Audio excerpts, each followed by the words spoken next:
Qu'en est-il de la préparation de la hijra afin de ne pas tomber dans les extrêmes, à savoir la précipitation ou le retardement? Barakallahu fikum wa fikum barakallah.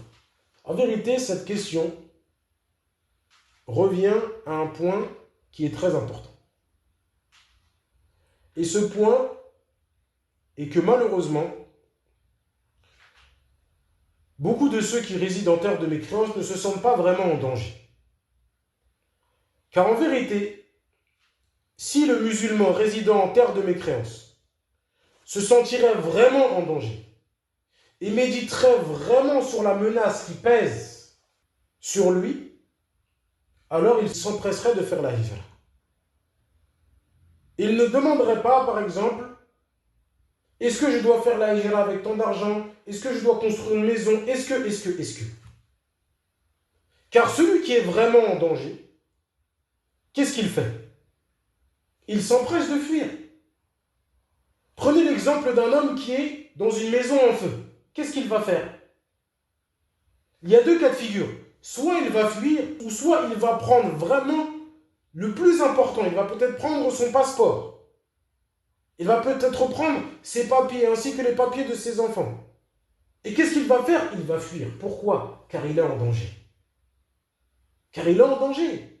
Et ceci est une réalité, et c'est une triste réalité.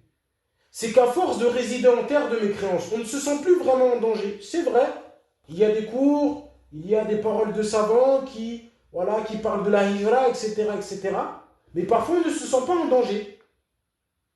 C'est pour ça, des fois, qu'on reste 1 an, 2 ans, 3 ans, on parle de la hijra et on va faire la hijra. Mais si on était vraiment en danger, pourrait-on rester 2 ans en terre de mécréance? Pourrait-on rester 6 mois? Non, on ne pourrait pas. Et ça, malheureusement, c'est une triste réalité. Certes, on sait souvent qu'on doit faire la hijra, mais on ne se sent pas en danger. Et donc, on va se dire, pourquoi ne pas faire une formation? Pourquoi ne pas construire une maison? Pourquoi? Mais si on était réellement en danger, alors on partirait. On partirait rapidement. Donc, il n'y a pas de « je dois avoir 2000 euros, 3000 », non. La personne, elle fait les causes.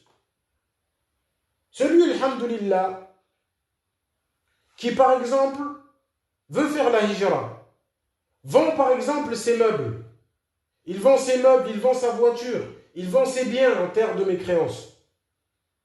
Il arrive à avoir une certaine somme.